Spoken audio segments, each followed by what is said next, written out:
Oke, yuk salah satu berdoa, silakan. Mari kita berdoa. Tuhan Yesus, kami datang kepadamu Tuhan pada pagi hari ini Tuhan. Kami ucap syukur untuk kebaikan Bapa atas pimpinan peliharamu sepanjang malam yang kami lalui Tuhan. Hingga pagi hari Tuhan, kami masih bisa dibangunkan dengan kekuatan yang baru, napas baru yang kau berikan Tuhan. Tuhan, sebentar lagi kami akan mulai setiap pelajaran kami pada pagi hari ini Tuhan. Kami rindu kuasa-Mu Tuhan menyertai sepanjang pelajaran kami Tuhan. Biarkan setiap pelajaran yang akan disampaikan oleh Ibu Rebecca Tuhan bisa kami pahami, kami mengertikan Tuhan. Biarkan setiap pelajaran disampaikan tidak terbuang sia-sia Tuhan, melainkan bisa kami pakai dan kami pergunakan di dalam kelak masa pelayanan ya Bapak. Bapak kau berkati Ibu Rebecca yang akan menyampaikan Tuhan, biarkan Tuhan senantiasa menyertai setiap pelayanan dan pekerjaan dia Tuhan, biarkan semuanya Tuhan yang bisa menjadi berkat bagi banyak jiwa ya Tuhan. Terima kasih Bapak, terima kasih Yesus. Kami mulai pelajaran kami dalam nama Tuhan Yesus. Haleluya. Amin. Amin. Shalom semua. Shalom Bu. Coba lambaikan tangannya ya. Ini lengkap ya. Ada berapa? 9. Oh banyak. 12. Ada 2 tambahan Lah. yang baru hari ini. Cuman kita masih mempertimbangkan karena yang baru ini kita kepingin sebisanya yang masuk itu adalah minimum itu SMP. Karena pelajaran-pelajarannya ini cukup berat dan kalau enggak takutnya nggak bisa nyerap, dan kalau nggak bisa menyerap takutnya menghambat yang lain gitu. Ya, memang iya. Makanya saya juga untuk yang ini kedatangan Yesus 2 kali ini, saya pelan-pelan banget supaya kalian bisa ngerti gitu ya. Tapi ya memang nggak bisa terlalu pelan juga. Memang saya juga harus tahu ya. Nah, saudara-saudara semua, adik-adik semua, saya berharap bisa konsentrasi ya. Yang mau pipis segala dilarang pipis ya 1 jam ya, kecuali sakit perut. Nah, satu lagi dilarang ngantuk ya. Catatan sudah siap? Siap Bu. Siap, Bu. Oke, siap ya. Nah, Tuhan Yesus memberkati kalian, dibersihkan dengan air hidup, pikiran kalian di dalam nama Tuhan Yesus Kristus, dan biar hati kalian menjadi tanah yang baik di dalam nama Tuhan Yesus Kristus. Siap ditanami benih firman Tuhan, sehingga firman Tuhan itu berakar, bertumbuh, dan berbuah lebat dalam hati kalian dan hidup kalian. Amin. Oke, jadi kita hari ini kita akan membahas tentang kedatangan Yesus yang kedua kali, diambil dari kitab Daniel, yaitu Daniel pasal yang ke-9. Kita baca Daniel pasal yang ke-9 dulu.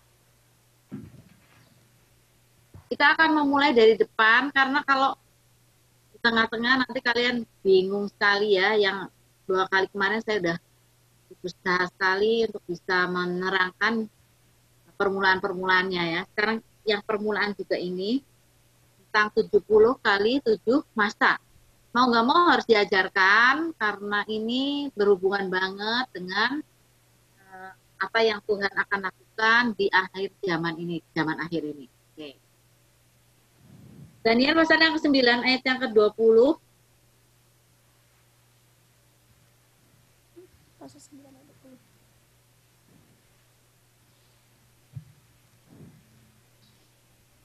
Pasal 9 ayat yang ke-20.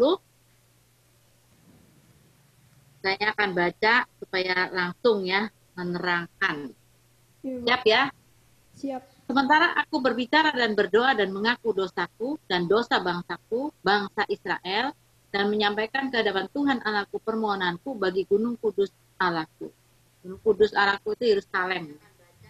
Terus ini pengakuan dosa Daniel, dan itu dia berdoa ini pada zaman Darius anak Ahasveros. Jadi dia udah tua waktu saat ini ya. Nah, sementara aku berbicara dalam doa, ayat 1 ya, terbanglah dengan cepat ke arahku Gabriel, yang telah kulihat dalam penglihatan yang dahulu itu pada waktu persembahan korban petang hari. Gabriel ini malaikat Tuhan yang muncul, yang sering muncul pada Daniel, juga pada Maria, pada Zakaria begitu ya, mengabarkan kelahiran Yesus. 22. Lalu ia mengajari aku dan berbicara dengan aku. Daniel, Sekarang aku datang untuk memberi akal budi kepadamu untuk mengerti. Ketika engkau mulai menyampaikan permohonan, keluarlah suatu firman. Maka aku datang untuk memberitahukannya kepadamu, sebab engkau sangat dikasihi. Jadi camkanlah firman itu dan perhatikanlah penglihatan itu. Nah ini sekarang ada percakapan dari Gabriel dengan Daniel. 24 ya. 70 kali 7 masa telah ditetapkan atas bangsamu dan atas kotamu yang kudus untuk melenyapkan kefasikan, untuk mengakhiri dosa, untuk menghapuskan kesalahan, untuk mendatangkan keadilan yang kekal, untuk menggenapkan penglihatan dan nabi, untuk mengurapi yang maha kudus. Nah, jadi maksudnya gini ya, kalau pakai bahasa biasanya nih ya, bahasa kita sehari-hari kayak gini loh. Daniel, aku kasih tahu ya, kamu kan berdoa di pembuangan ya. Oke, bisa konsen ke sini, ada apa ya? Pusat-pusat. Kenapa? Enggak ada, Bu. Enggak. Oke, konsennya ini pelajaran yang cukup rumit. Iya, ya. Sangat, Jadi menurut saya rumit tolong ini ya. adik-adik konsentrasi, ini pelajaran yang susah. Jadi adik-adik harus konsentrasi dalam 1 jam ini, jangan punya pikiran yang lain lagi gitu. Konsentrasi di sini. Kalau ada pertanyaan, kalau ada misalkan ada kebakaran di situ baru boleh Ya, betul. lari gitu. Tapi kalau enggak, konsentrasi di sini aja ya. Semuanya ya, Ya. tolong ya. Oke ya. Jadi kata Gabriel ini pakai bahasa biasa, ini kalau bahasa Alkitab ini suka susah ya. Tapi kata Gabriel 70 kali 7 masa satu masa itu nggak tahu berapa, 70 kali 7 masa telah ditetapkan atas bangsamu dan atas kotamu yang kudus. Bangsamu itu berarti bangsa Israel. Dan kotamu yang kudus itu berarti kota Yerusalem. Nah, sekarang kita lihat ya.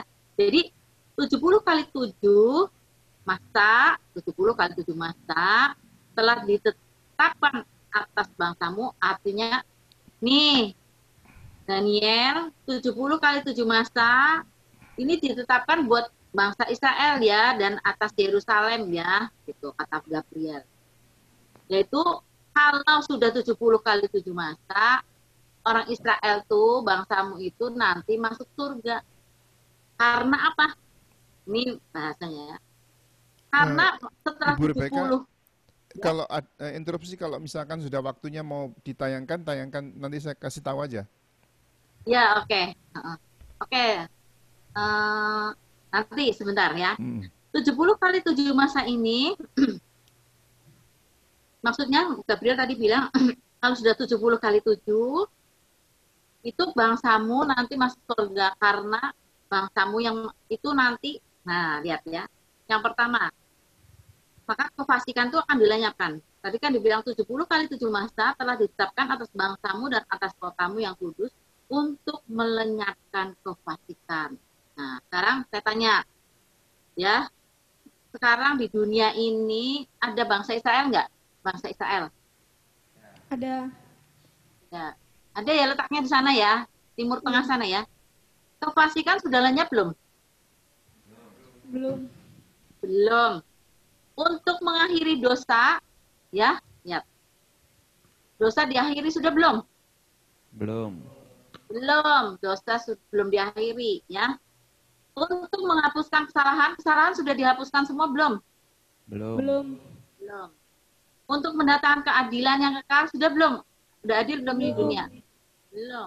Untuk menggenapkan penglihatan dan nabi, semua penglihatan dan nabi itu sudah ngomong tuh sudah digenapkan belum? Belum. Belum.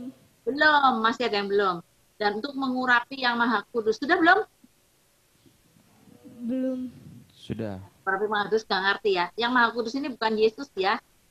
Yesus itu dari dulunya maha kudus. Dia yang terpilih ya, dia orang yang diurapi ya. Diurapi dari zaman dulu, namanya juga Kristus, Mesias. Jadi yang maha kudus itu pasti ruang maha kudus di dalam bait suci ya, ruang maha kudus. Nah, jadi maksudnya Gabriel mau bilang gini, Daniel, kalau sudah 70 kali 7 masa, itu bangsamu itu nanti, bangsa Israel masuk surga. Karena kefasikan sudah nggak ada, dosa sudah nggak ada, kesalahan sudah nggak ada, terus semuanya sudah adil, penglihatan para nabi juga sudah beres, sudah digenapi semua, terus yang ruangnya Maha Kudus sudah juga diurapi. Nah, Daniel udah senang nih, 70 kali 7 masa, berarti 490 masa ya. Masa Israel masuk surga. Karena di surga udah nggak ada dosa nih. Ini saya yang terjemahin masuk surga ya, di Alkitab nggak ada dosanya loh ya. Tapi maksudnya, itu maksudnya Gabriel. Nah, sekarang kita melihat omongannya Gabriel apalagi nih, yang ini udah jelas belum? Bahwa ini janjinya Tuhan yang lewat Gabriel tadi, bahwa setelah 400 kali, setelah 490 masa 70 kali 7 itu, maka orang Israel akan selesai masuk surga gitu semuanya ya. Mereka tuh semuanya pengennya masuk surga juga ya. Mereka sampai sekarang menunggu Mesias, menunggu Kristus itu. Padahal Yesus Kristus sudah datang ya, tapi mereka itu tidak menerima. Sampai sekarang juga belum ya. Nah, sekarang Daniel udah mulai, waduh keren ini ya, sudah 70 kali 7 masa. Nah, 25 sekarang, perhatikan ya. Aduh. Maka ketahuilah dan pahamilah dari saat firman itu keluar, yakni bahwa Yerusalem akan dipulihkan dan dibangun kembali. Lihat ya, waktu itu, sejak saat firman itu keluar, jadi sejak saat itu, Daniel waktu itu ada di kerajaan Medi Persia, yang rajanya itu Darius waktu itu ya, dia udah tua.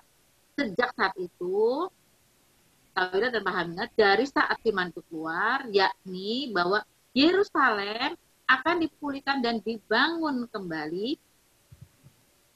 Waktu itu sudah dihancurkan oleh Babil ya, Babilonia, Nebukadnezar, dan belum pernah dibangun kembali.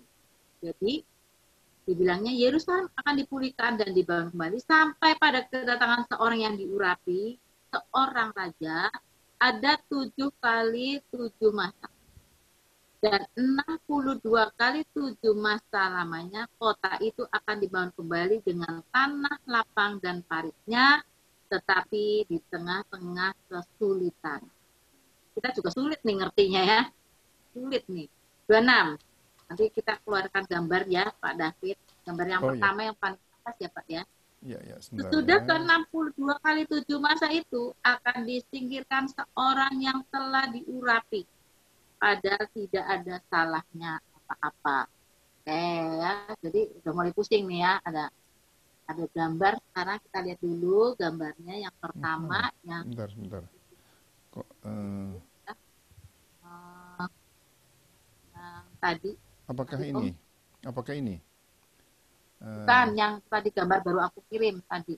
Iya. Gambar yang baru. Sebentar. Gambar yang kirim ya tuh. Yang ada arsirannya loh, yang pertama. Kalau di WA itu yang pertama. Bukan ini ya? Bukan, sebelumnya nih, sebelum. Bukan ini. Bukan ini. Ini. Bukan. Nah, ini nih, ya. Oke ya. Nah, sekarang kita lihat ya. Oke.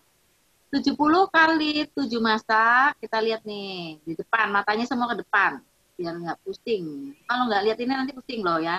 Ini ayat ini bilangnya seperti ini. Lihat Daniel, 70 kali 7 masa, dalam waktu itu nanti Israel semua orangnya masuk surga. Kayak yang sungguh-sungguh pada Tuhan ya. Tapi kata Gabriel, ada Yerusalem akan dipulihkan dan dibangun kembali sampai kedatangan seorang yang diurapi, seorang raja, ada 7 kali 7 masa. Jadi ternyata 70 kali 7 itu dibagi beberapa periode. Yang pertama adalah 7 kali 7.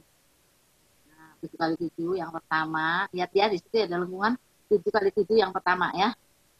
Kemudian, nah lihat ya. Lihat, terus. Dan 62 kali 7 masa lamanya, kota itu akan dibangun kembali dengan tanah lapang dan paritnya, tetapi di tengah-tengah kesulitan. Ternyata ada 7 kali 7, ada 62 kali 7. Ada 62 kali 7. Yang sesudah ke-62 kali 7 masa itu akan disingkirkan seorang yang telah diurapi, padahal tidak ada salahnya apa-apa. Lihat ya, coba sekarang ya. Kemudian kita lihat, jadi ada 70 kali 7 tadi di atas ya. Sekarang yang lihat lengkungan pertama, 7 kali 7. Berarti udah 7 masa. Lengkungan pertama ya. Kemudian ada 62 kali 7. 62 kali 7 ya. 62 kali 7 itu lengkungan yang kedua, 62 kali 7. Lengkungan yang kedua, ya, 62 kali 7 ya. Jadi sudah ada berapa tuh? 7 kali 7, 62 kali 7. Berarti ada 69 kali 7. Betul? Coba kalian niatnya aja. Yang niat 7-nya aja ya. Niat 70 dikurangi 7 dikurangi 62 ya. Ada 7, ada 7, ada 62, berarti 69 kali 7. Bingung? Jelas? Masih bingung? Jelas? Iya, itu 69 ya. Akan disingkirkan orang yang diurapi padahal tidak ada salahnya apa-apa. Itu adalah Yesus. Nah, sekarang kita pengen tahu itu masanya berapa sih masa? Satu masa ada berapa? Nah, ternyata kita nih yang bisa memantau, kita tahu satu masa itu ternyata 1 tahun. Karena ternyata setelah Daniel terima firman itu, 49 tahun kemudian, jadi 7 kali 7 yang pertama itu Yerusalem dibangun kembali. Jadi sudah ada itu, Yerusalem sudah dibangun kembali, selesai dalam 49 tahun setelah Daniel itu menerima penglihatan ini dan pesan dari Gabriel. Jadi ternyata satu masa itu 1 tahun. Nah, setelah itu ternyata memang betul dihitung dari 7 kali 7 tadi, kemudian ada 62 kali 7, itu ternyata Tuhan Yesus mati di kayu salib itu pas waktunya dengan 69 kali 7, jadi ada 463 tahun setelah Daniel menerima penglihatan. Nah, pelan banget nih ya. Masih bingung? Kalau bingung ngomong aja, ngaku ya, nggak apa-apa ya. Ngaku ya, karena semuanya bukan 463, sorry, 483, karena 70 kali 7 490 ya, dikurang itu jadi 483 tahun. Sorry Om, itu bukan 463 ya. 483 tahun kemudian ada kematian Yesus di kayu salib. Ya, 7 kali 7 tambah 62 kali 7 itu 483 ya. Itu Yesus mati di kayu salib. Nah, ya. Berarti tinggal berapa tuh? Dari 70 kali 7 masih ada nggak masanya, tinggal berapa? 1 kali 7. 1 kali 7. Ya, karena tadi ada 69 berarti 1 kali 7. Oh, ternyata 1 kali 7 itu belum nyampe, sampai sekarang juga belum nyampe. Padahal Yesus itu mati di kayu salib sudah 2000 tahun yang lalu. Dan kita melihat bahwa itu ada satu zaman selama 2000 itu adalah zaman gereja. Itu yang di arsir merah itu namanya zaman gereja. Menunda yang 1 kali 7. Menunda yang 1 kali 7. Untuk bangsa Israel. 2000 tahun ini adalah zaman gereja. Ya, jadi firman ini bukan untuk gereja ya, untuk bangsa Israel. Firman yang di Daniel ini. Jadi 2000 tahun itu zaman gereja. Nah, yang hebat, semua nabi di Perjanjian Lama ya, itu tidak ada yang bisa membaca atau tidak ada yang dikasih tahu tentang zaman gereja ini. Tidak ada. Mereka tidak ada yang bisa menubuatkan. Ada Martin Luther, ada siapa lagi sini, orang Robert kali yang baru-baru ya, ada siapa lagi ya, banyak penginjil, ada Polikarpus yang mati dibakar, mereka nggak bisa ngelihat zaman gereja itu. Cuman satu yang tahu, yaitu Yoel, itu tahu sedikit tahu sedikit pada akhir zaman gereja, tahu sedikit ya.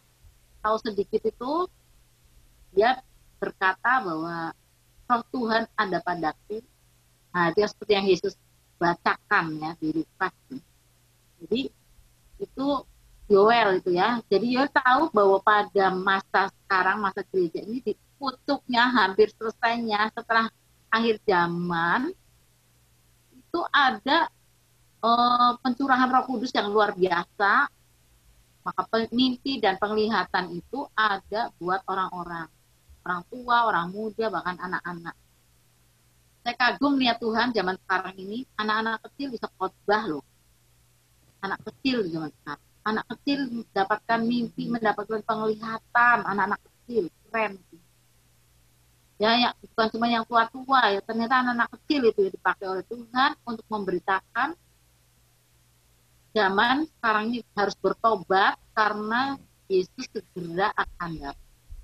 Nah ya, jadi ternyata yang 1x7 itu ditunda lama banget sampai sekarang belum nyampe. Karena sekarang kita masih ada di zaman gereja ya, sampai sekarang ini belum nyampe di 1x7. Jadi kalau kita lihat di ayat yang ke-26 tadi, Daniel, satu ayat ini ada 2 peristiwa yang dipisahkan selama 2000 tahun. Coba saya baca lagi ya, sekali lagi ya, 26. Sesudah 62 kali 7 masa itu akan disingkirkan seorang yang telah diurapi, padahal tidak ada salahnya apa-apa. Nah, ini Yesus. Maka, lah ini udah beda nih ceritanya ya. Datanglah rakyat seorang raja memusnahkan kota dan tempat kudus itu. Tetapi raja itu akan menemui ajalnya dalam air bah.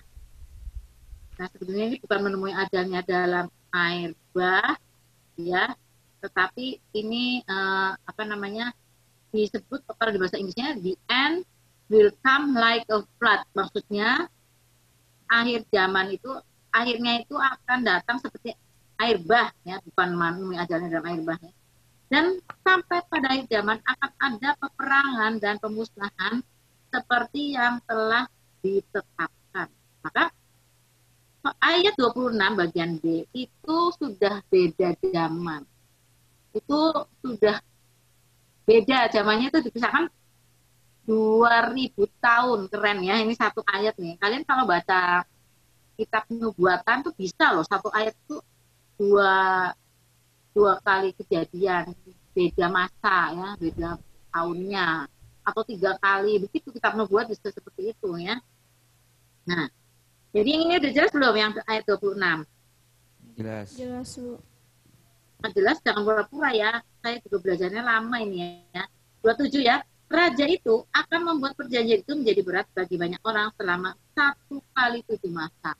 Pada pertengahan 7 masa itu, ia akan menghentikan korban sembelihan dan korban santapan, dan di atas sayap kekejian akan datangnya membinasakan sampai pemusnahan yang telah ditetapkan menimpa yang membinasakan.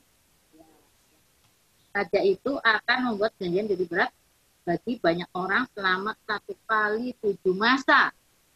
Nah, ternyata 1x7 masa itu ada nih ya, muncul nih di ayat yang ke-27. Lihat ya, setelah zaman gereja tersembunyi dari para nabi PL, maka keluarlah 1x7 masa. Dan disebut pada pertengahan 7 masa itu ia akan menghentikan korban sembelihan. Wih, ternyata ada dibagi 2 nih, 3,5 ya, 3,5 tahun. Karena 1 masa itu 1 tahun, berarti ini 7 tahun namanya. Oke, sekarang skema yang kedua, Om. Ya, sebentar. Sebentar. Cuma 7 aja yang isinya 1x7 aja. Mana ini? Betul, bukan ini. Hah? Bukan ini. Bentar. Sebentar, animation. Slideshow. Bukan ini ya? Bukan. Yang 1x7 aja. Loh, kok mana? Kok hilang? Yang tadi tuh, Om. Yang baru dikirim. Bentar. Saya cari dulu Oke, ini. nggak apa-apa. Sebentar. Jadi kita ulangi lagi ya. Raja itu akan buat perjanjian itu ayat 27 ya. Menjadi berat bagi banyak orang selama 1 kali 7 masa. Jadi disebut raja itu ini adalah antikristos ya.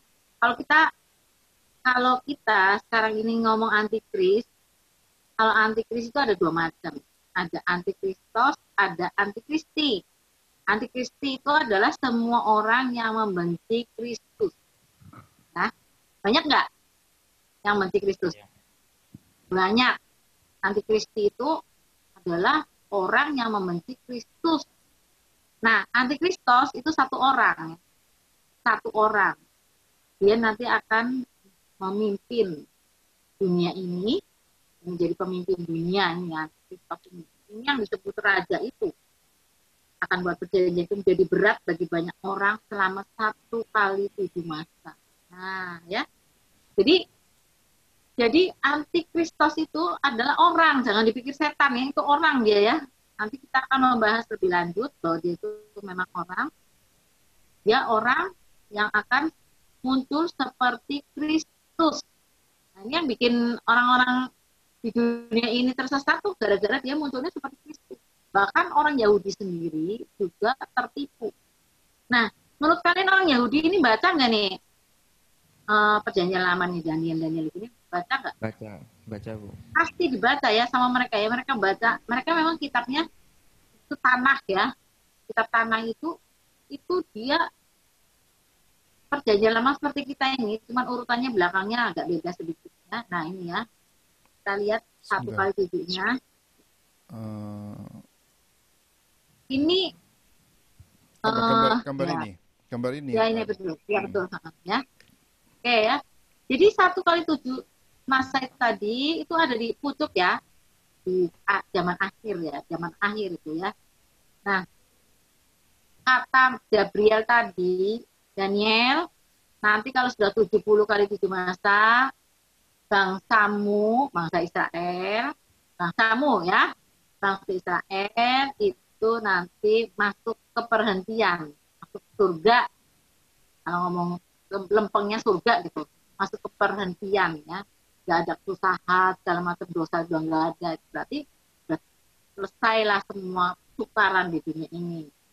Nah, Daniel ngerti itu 70 kali 7. Ternyata adanya yang sudah lewat adalah 7 kali 7 masa dan 62 kali 7 masa. Dan 1 kali 7 masanya itu ada di sini, di ujung. Bentar ya. Di ujung itu kemudian, karena di ujung, ya ini di ujung ini, 1 kali 7 ini di ujung banget. Ya, lihat di ujung ini, itu ada panah naik, panah turun ya. Nanti kita bicarakan lagi nih, panah naik, panah turun. 1 kali 7 ya. Nah, 1 kali 7 ini tadi ternyata dibagi 2, karena tadi dibilang pada pertengahan 7 masa ia akan menghentikan korban sembelihan dan korban santapan. Dan di atas sayap bekerja akan datang binasakan dan seterusnya. Karena dibagi 2 ada 3,5 tahun dan 3,5 tahun. Ini ya. Jadi ini untuk bangsa Israel. Ini masa namanya masa kesesakan besar. Ini namanya masa kesesakan besar yang luar biasa buat orang Israel. Dengerin baik-baik ya, buat orang Israel. Seperti yang tidak pernah terjadi. Jadi nanti orang Israel ini dalam waktu akhir ini mereka akan mengira Antikristos itu tadi adalah Kristus, adalah Mesias. Dan mereka tertipu dan mereka teraniaya, dianiaya. Bahkan dibilang pada pertengahan 7 masa itu ia akan menghentikan korban sembelihan dan korban santapan. Nah ini korban sembelihan dan korban santapan ini sebenarnya berarti kan di Israel sekarang udah belum ada ini korban sembelihan, korban santapan karena bait sucinya nggak ada ya. Berarti kemungkinan besar ada bait suci yang didirikan dan jadi sebelum 7 tahun ini ya. Kemungkinan begitu, ini banyak penafsir ya. Kalau kita baca tentang boleh tanya Ibu Rebecca? Ya. Ini jadi ini tadi 7 tahun yang di sini ini, Ya, 7 tahun ini kan setelah 7 kali 7, setelah ya, 62 kali 7, ya, ada 2000 tahun masa gereja ini. Kemudian yang 7 tahun ini kan, 7 tahun ini ya, itu adalah 7 tahun ya, ini kan, tujuh ya, tahun betul. ini. Heeh. Dan Ya, kira-kira di tengah-tengah di sini ini ada korban-korban itu diberhentikan. iya betul. Heeh. Ya, jadi seperti itu ya. Nah, berarti, nah pelan-pelan lagi ya. Kemungkinan bait suci ketiga sudah berdiri karena korban sembelihan dan korban santapan itu harus diadakan di bait suci. Kalau kita lihat sekarang Israel belum ada, bait sucinya belum ada di situ ya. Yang di tempat bait suci dulu, tempat Salomo mendirikan bait suci dan juga bait suci Herodes itu ya. Jadi bait suci yang pertama itu Salomo yang mendirikan ya. Itu 1000 tahun sebelum itu. Kemudian bait suci Herodes ya. Karena memang di bait sucinya didirikan Yerusalem itu didirikan lagi oleh Nehemia, tapi dipugar segala macam itu Herodes yang pugar, makanya dikenalnya bait suci Herodes. Jadi zaman Yesus itu ada bait suci di situ, namanya bait suci Herodes yang waktu itu ya. Nah, kemudian nih bait suci ketiga belum ada nih, karena tahun 70 Masehi ya, bukan 1970 loh, dengerin baik-baik ya. 70 Masehi itu Kaisar Titus dari Roma itu menghancurkan Yerusalem dan Israel. Dan bangsa Israel sejak tahun 70 itu tercerai-berai kemana-mana. Mereka pergi ke Eropa sebagian. Ada ke Eropa Timur juga, ada yang ke Rusia, ada yang ke Jerman, dan Inggris, ke Prancis. Ke masa itu ya setelah Tuhan Yesus mati di kayu salib, naik ke surga tahun 70 itu, bangsa Israel itu malah hancur lebur ibaratnya ya. Udah nggak punya tanah air. Kalau kita semua pergi kemana-mana pengen pulang ke rumah ya, home sweet home. Pulang biar jalan-jalannya enak juga, paling enak itu pulang ke rumah. Nah, tapi orang Israel mau pulang ke rumah nggak ada rumahnya, karena sudah dihancurkan oleh Romawi waktu itu, Kaisar Titus ya, tahun 70 Masehi. Nah, jadi mereka tercerai-berai, ada yang ke Amerika, segala ya, banyak lah mereka macam-macam ya, orang Yahudi tersebar kemana-mana. Nah, terus nanti sekarang kita lihat keajaiban Tuhan itu luar biasa. Kenapa kita bilang sekarang kita zaman akhir? Karena Israel itu adalah lonceng buat akhir zaman, saya bilang ya. Lonceng akhir zaman Israel. Tadi kan Daniel dipesan sama Gabriel, Daniel 70 kali 7 masa untuk bangsamu. Benar? Dia nggak nyebut gereja loh ya, nggak ada ini gereja-gereja sebelah sini. Ini gereja itu tersembunyi ya untuk PL ya, untuk nabi-nabi PL ya. Nah sekarang kita melihat bahwa Israel ini sebagai lonceng zaman, ini lonceng zaman yang luar biasa ya. Berarti kalau nanti ada waktu antikris, waktu dibilangnya raja itu akan membuat perjanjian jadi berat dan seterusnya pada pertengahan 7 masa, berarti raja itu akan ada di Israel, karena yang membuat korban sembelihan dan korban santapan itu orang Israel. Kita bikin nggak korban sembelihan, korban santapan, bikin nggak gereja? Enggak. Nggak. Orang Muslim bikin nggak kayak gitu? 1 tahun sekali doang, Bu. Nah itu korban itu ya, tapi korban sembelihan, korban santapan enggak ya, itu kan dia korban sembelihan, korban santapan itu tiap hari loh orang Israel punya. Nah itu akan dihentikan pada saat itu, berarti ada orang Israel dong. Kalau begitu orang Israel itu adalah lonceng zaman. Jadi kapan dong orang Israel balik lagi ke negaranya? Nah kita hati-hati nih ya, lihat tren ini ya. Kalau kita lihat negara Israel itu berdiri tahun berapa? Ada yang tahu?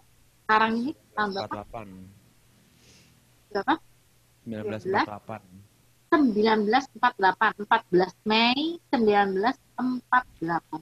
Jadi dia itu satu bangsa yang hilang selama 1948 dikurangi 70, berarti 1878 tahun tidak punya tanah air. Mereka ada di mana-mana, ada yang di Jerman, yang Prancis, ada di Amerika, ada yang di mana lagi, di mana-mana mereka udah nggak tahu ya, pokoknya ya. Hebatnya itu orang Yahudi kok ya bisa ya mendirikan negara Israel setelah 1878 tahun hilang. Keren nggak? Coba kamu mikirkan. Keren sekali. Kamu umurnya baru 17, baru 18, baru 20 ya. Ini 1878 tahun tidak ada bangsa Israel, nggak ada negara Israel. Tiba-tiba 14 Mei 1948 mereka mendirikan negara Israel itu direbut, didirikan dengan perang loh. Keren itu ya. Orang Israel. Itu adalah pohon ara bertunas yang disebut oleh Tuhan Yesus di Matius 24 ayat 32 sampai 34. Ada yang mau bacain? Yuk bacain. Matius 24 ayat 32 sampai 34.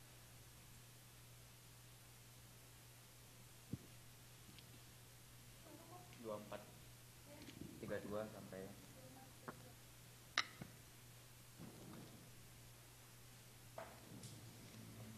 Matius pasal 24 ayat 32. Tariklah pelajaran dari perumpamaan tentang pohon ara. Apabila ranting-rantingnya melembut dan mulai bertunas, kamu tahu bahwa musim panas sudah dekat. 33 gitu. ya sampai 34. Demikian Sampai juga, 34. jika kamu melihat semuanya ini, ketahuilah bahwa waktunya sudah dekat, sudah di ambang pintu. Aku berkata kepadamu, sesungguhnya angkatan ini tidak akan berlalu sebelum semuanya ini terjadi. Nah, ya ini yang ngomong Tuhan Yesus ya, ingat. Tuhan Yesus bilang, tariklah pelajaran dari pohon ara. Kalau dia sudah bertunas ya, sudah lembut, daunnya itu sudah keluar, berarti bentar lagi dong dia berbuah segala macam ya. Pohon ara itu. Nah, siapa sih pohon ara itu? Ya itu orang Israel. Orang Israel itu tadi saya bilang 1878 tahun entah di mana, tetapi tiba-tiba mereka bisa mendirikan negara Israel, pulang kampung. Kampungnya udah didudukin orang siapa aja nggak tahu, pokoknya dia pulang kampung dan mendirikan negara Israel tahun 1948. Kalau kita merdekanya tahun berapa merdekanya? Tahun 1945.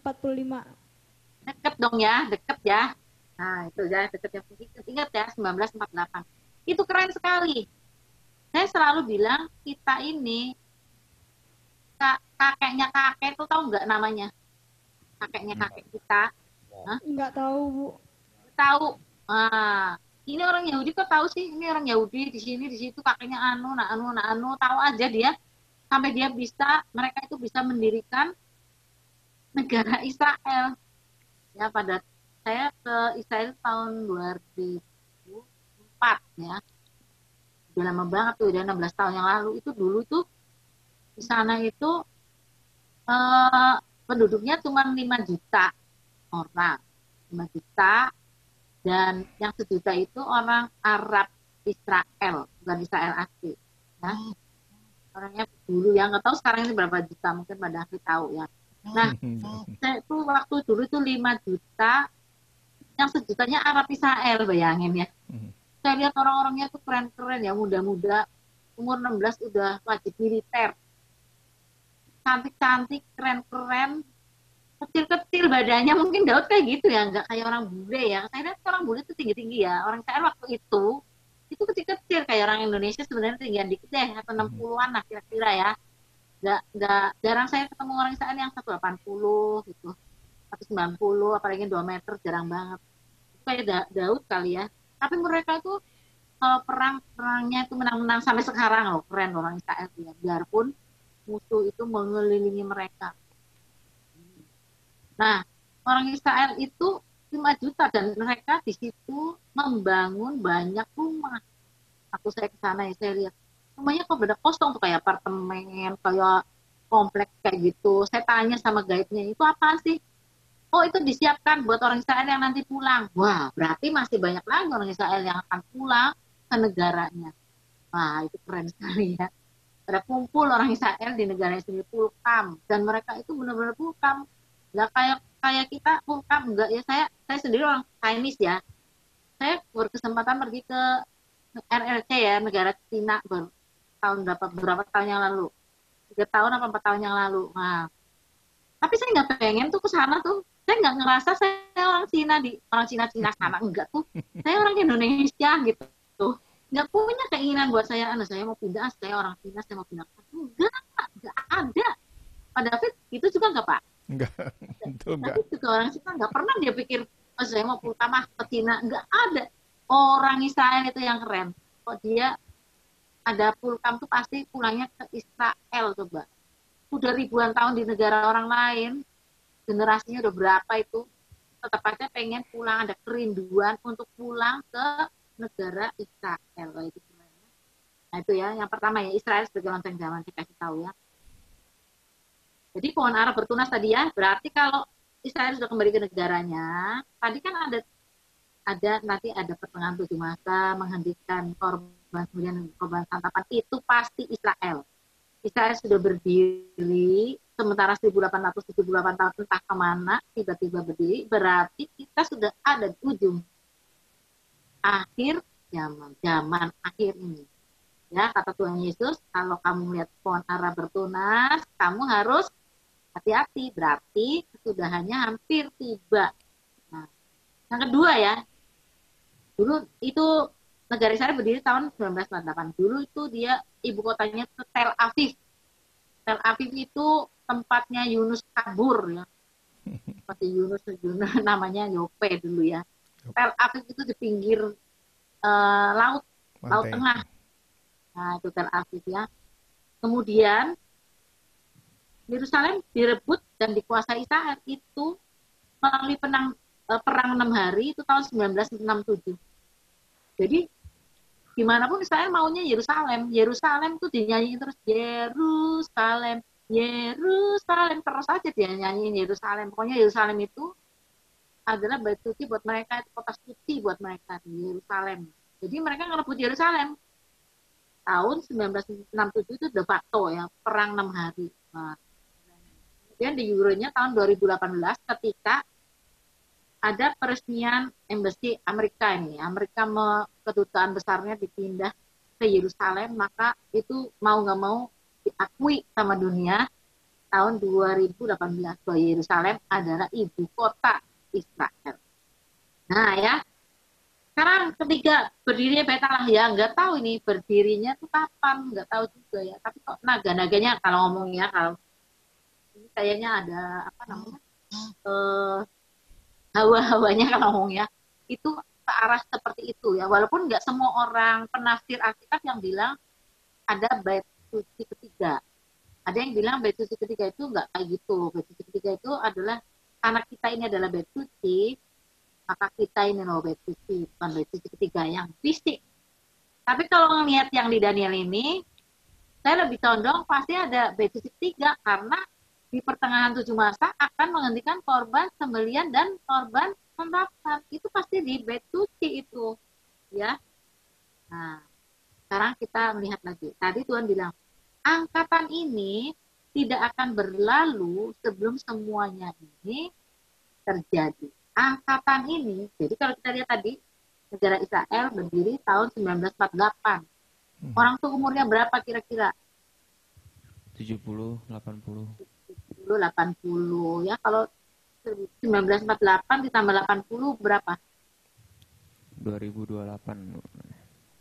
2028. Angkatan ini tidak akan berlalu sebelum semuanya terjadi. Jadi kedatangan Yesus itu kira-kira udah dekat apa belum ya? Dekat. Bu. Dekat, itu dekat banget ya. Kamu jangan nanya kapan sih Bu? Nggak, saya juga nggak tahu. Karena Tuhan juga tidak pernah ngasih tahu tanggal berapa. Tapi kira-kiranya sudah tahu, kayak kita melihat pohon udah mulai bertunas, udah mulai tumbuh daunnya, kita kan nggak tahu kapan dia mau berbuah kan. Tapi pasti ada buahnya nantinya kan. Pasti akan ada hasilnya. Demikian juga tentang Tuhan. Angkatan ini tidak akan berlalu sebelum semuanya terjadi. Kalau dianggap 80, maka 2028. Maka kamu yang ada di sini, saya berharap sekali kamu dapat menjaga kekudusan ya, kalian semua ini. Kalian adalah ujung tombak buat penginjilan itu terjadi di dunia ini. Dunia sempitnya kamu mungkin di Kalimantan, ya. Mungkin seperti itu. Kalau di Kalimantan karena banyak suku Dayak, itu lebih mudah. Kamu jangan pikir kalau udah orang Kristen itu pasti masuk surga ya. Tidak semua orang Kristen masuk surga. Saya kasih tahu. Tetapi yang masuk surga itu pasti orang Kristen. Yang saat ini, yang sekarang ada di bumi ini. Jangan dibilang yang sebelum Yesus ya. Karena apa? Orang Kristen itu mengakui Yesus adalah Tuhan. Percaya pada Yesus dan meminta Yesus masuk ke dalam hatinya menjadi juru selamatnya. Maka orang Kristen lah yang masuk ke surga. Coba saya sudah pernah ngajar kepada kalian hidup kekal itu apa? Arti hidup kekal, coba hidup kekal. Kehidupan kekal adalah kehidupan di mana yang tidak ada akhirnya, Bu. Apalagi hidup kekal. Ayo. Siapa lagi? Yang gak apa-apa salah juga. Jadi yang berani? Karena merasa apa nih kalau nggak berani nih? Merasa apa? Hidup kekal itu apa? Sembuh nggak tahu. Jadi hidup yang tidak ada akhirnya. Nah, iya memang ya. Hidup yang tidak ada ini kok artinya bisa di neraka loh. Di neraka juga tidak ada akhirnya. Hah? Gimana? Kamu mau hidup kekal di mana? Surga ya? Jadi, nah itu. Tapi definisinya nggak tahu kan hidup kekal? Diulang ya. Yohanes 17 ayat 3. Ayo, baca. Yohanes 17 ayat 3. Yohanes 17 ayat 3. Inilah hidup yang kekal itu, yaitu Nih, definisinya ya baik-baik nih. Catat ya. Definisi hidup kekal itu apa kalau menurut Yesus? Ayo. satu-satunya Allah yang benar dan mengenal Yesus Kristus yang telah engkau utus. Apa definisinya hidup kekal? Hidup mengenal Tuhan. Mengenal siapa? Tuhan Yesus. Mengenal Allah, ya, mengenal Bapa sebagai satu-satunya Allah yang benar dan mengenal Yesus yang sedang kau utus. Jadi harus kenal Bapa dan kenal Yesus. Nah, itu baru bisa masuk surga. Kalau nggak kenal nggak dimasukin. Kamu aja kalau punya rumah nggak sembarangan kan orang yang nggak kenal dimasukin ke rumah. Setuju nggak? Ya. Ya, secara akal manusia aja deh. Kamu kalau ada tamu ya, ada orang asing masuk ke rumah kamu tuh ya. Kalau kamu nggak kenal, boleh nggak? Enggak. Ya enggak lah. Nanti kalau maling, nanti kalau rampok gimana? Ya. Nah, jadi Yesus pun, kalau kamu nggak kenal Yesus, nggak kenal Allah Bapa, ya udah, nggak masuk surga. Jadi itu hidup kekal tuh gitu kata Yesus. Nah, kamu kira-kira gimana sekarang? Kalau kalian kenal Yesus, kenal Bapa, kalian akan sungguh-sungguh dalam Tuhan. Tuhan itu matanya ada di mana-mana ya. Nanti kapan-kapan kita belajar soal mata yang banyak gitu ya. Itu matanya banyak, dia melihat kamu dimanapun kamu berada. Aku dimanapun aku berada. Apa yang baik, dia tahu. Apa yang jahat, dia tahu juga. Dia tahu segala sesuatu. Jadi jagalah kekudusan supaya kalian waktu membawa Injil, kalian tidak ditolak orang. Coba ya, Rasul Paulus bilang gini, sebab aku melatih tubuhku dan menguasainya sepenuhnya, supaya setelah aku mengabarkan Injil, jangan aku ditolak. Kekudusan buat kita itu penting, karena kita akan menghadapi orang lain. Bagaimana orang lain bisa percaya sama kita kalau kita tidak? Bagaimana orang lain bisa percaya pada kita kalau kita tidak bisa dipercaya? Itu dia ya. Nah, jadi karena zamannya udah mau berakhir, coba kalian memusatkan pikiran kepada Tuhan. Saya mendengar ada gereja di Jakarta ini yang mengajarkan begini ya, malahan. Udah para pemudi itu nggak usah menikah. Kalau menikah nanti punya anak segala repot. Anak itu ngerepotin. Nanti kalau zaman kesesakan gimana ini? Bisa-bisa ikut antikris. Karena ibu-ibu semua itu sayang sama anaknya.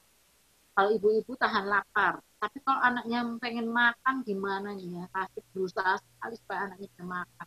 Jadi pasti dia akan bilang, ya sudahlah, biarin aku masuk neraka asal anakku kenyang. Nah, itu repotnya kayak gitu ya. Sekarang kita lihat Israel tadi ya, jadi angkatan ini ya. Jadi kita menafsirkan pada termasuk angkatan yang lahir tahun 1948 tidak akan berlalu sampai Yesus datang. Tuh, Bu Rebecca, saya mau tanya. Saya lahir tahun 47, saya melihat lahirnya Israel. Waktu saya umur 1 tahun, jadi saya tuh termasuk di dalam generasi yang disebutkan di dalam tadi, bahwa generasi yang melihat pokok ara bertunas. Dan Iya, disebutkan betul. juga bahwa generasi saya ini tidak akan habis, tidak akan berlalu, sampai semuanya itu terjadi. Berarti generasi saya ini, mungkin saya enggak ya, tapi enggak tahu. Tapi yang penting generasi saya ini, itu akan melihat semua itu terjadi. Iya, betul. Betul itu. Jadi betul. Kan orang sekarang ada yang mau 90 juga ya. Kalau orang-orang saya lihat kalau di Norwegia tuh, saya ke sana 90 tahun dan 100 ya. Walaupun itu sebetulnya kurang berfungsi, udah 90, udah 100, tapi masih segitu. Jadi kemungkinan Pak David juga masih hidup kalau Tuhan Yesus datang, itu bisa aja loh. Ya, seperti itu ya. Gitu. Apalagi kalian yang masih muda. Wah.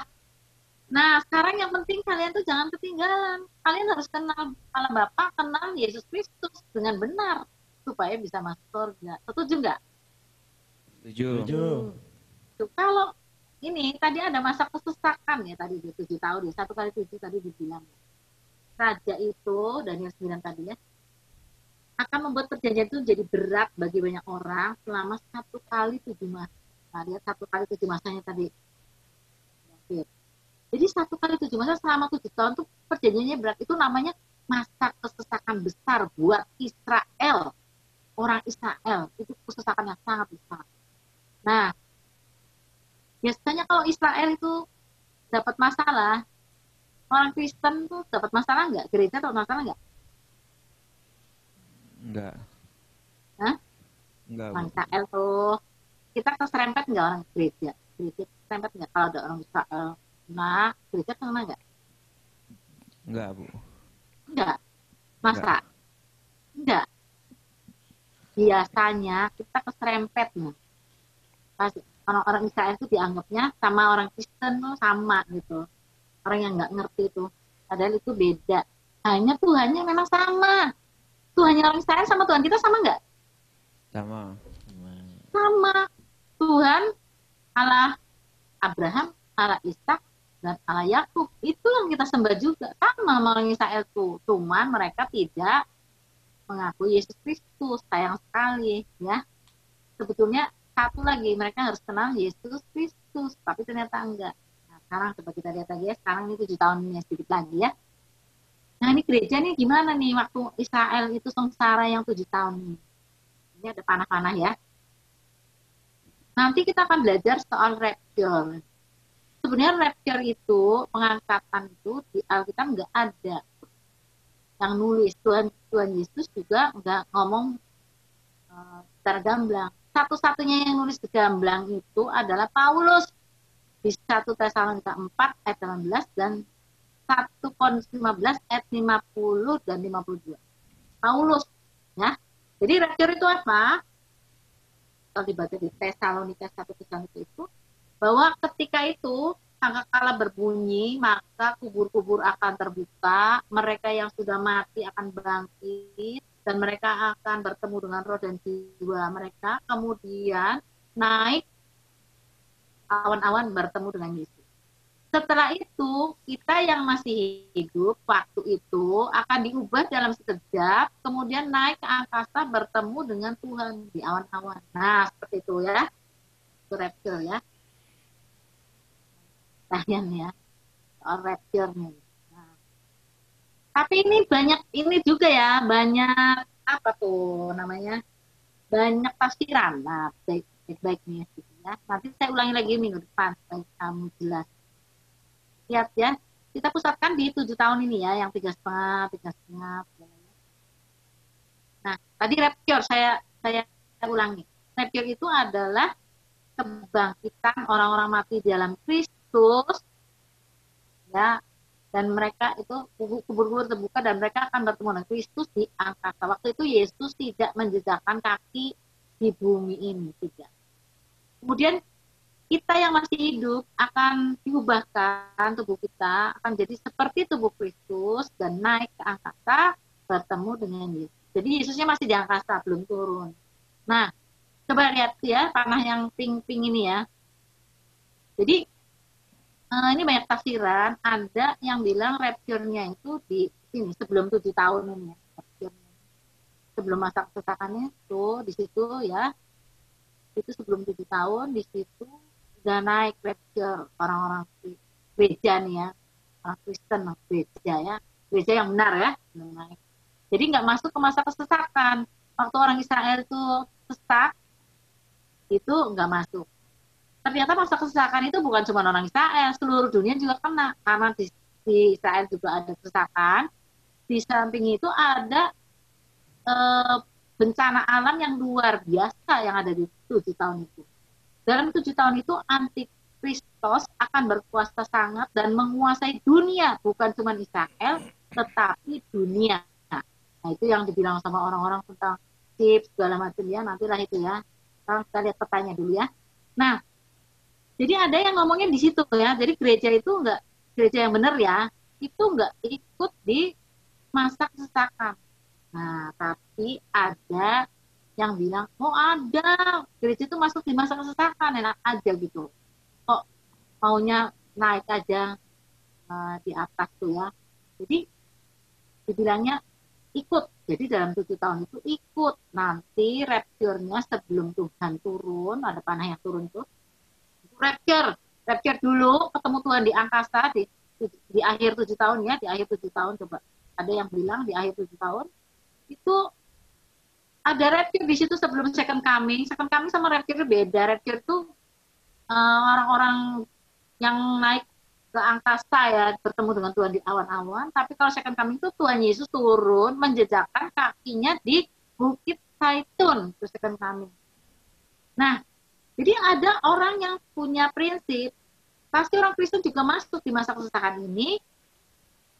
Ya, cuman waktu persis Tuhan Yesus mau datang, second coming itu mereka naik dulu ke angkasa menjemput Tuhan.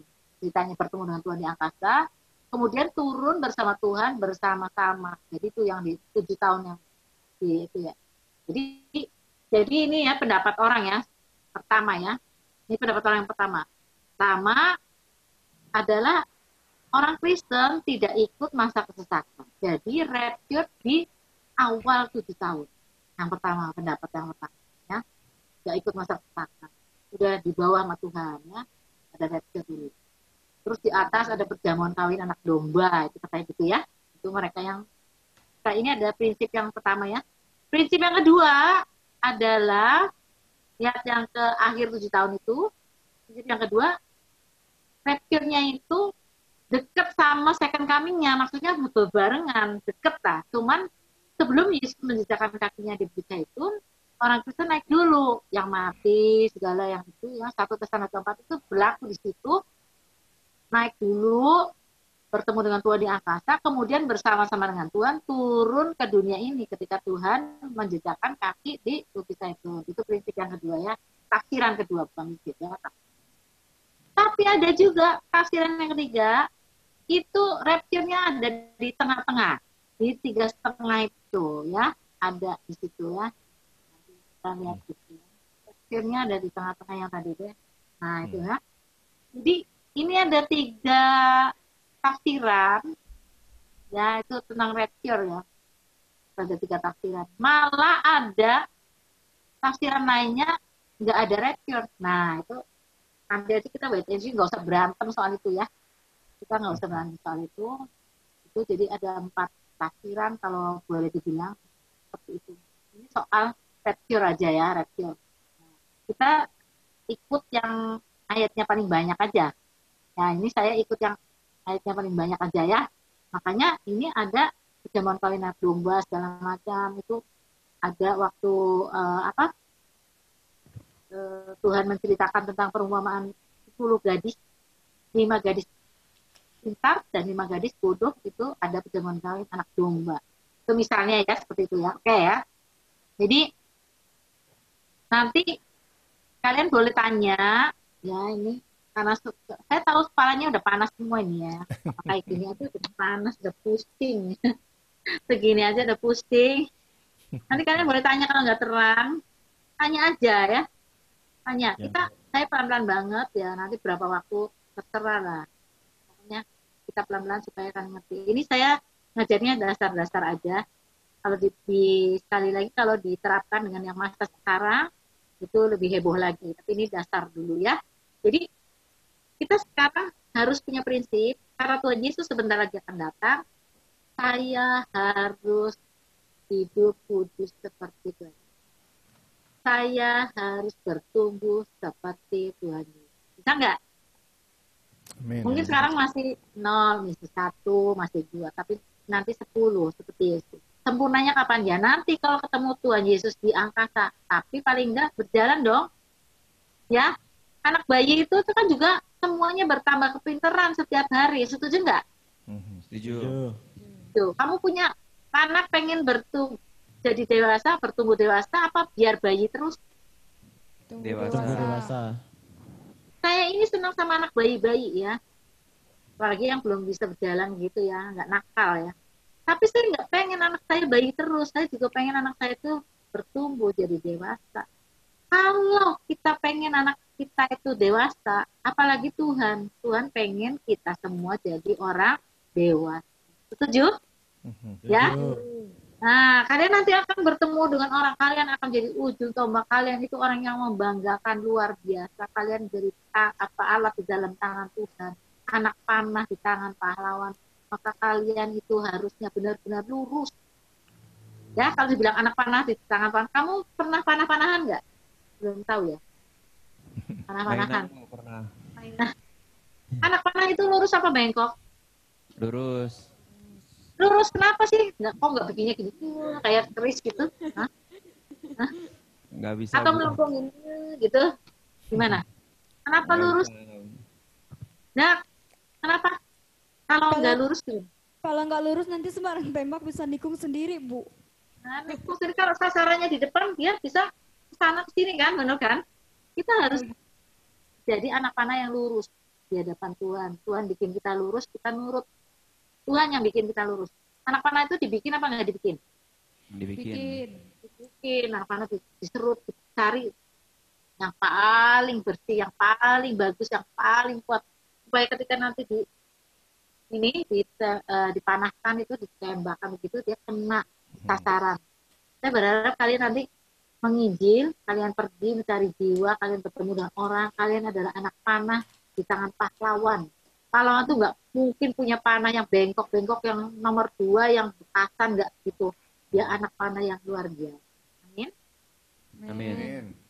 Kalian harus bertekad, kalian harus bertekad begitu. Saya doakan kalian berhasil. Amin. Tuhan, di sini dulu ya. Senin kita sambung ya. Oke.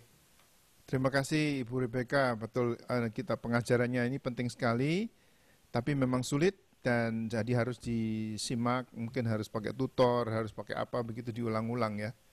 Ya.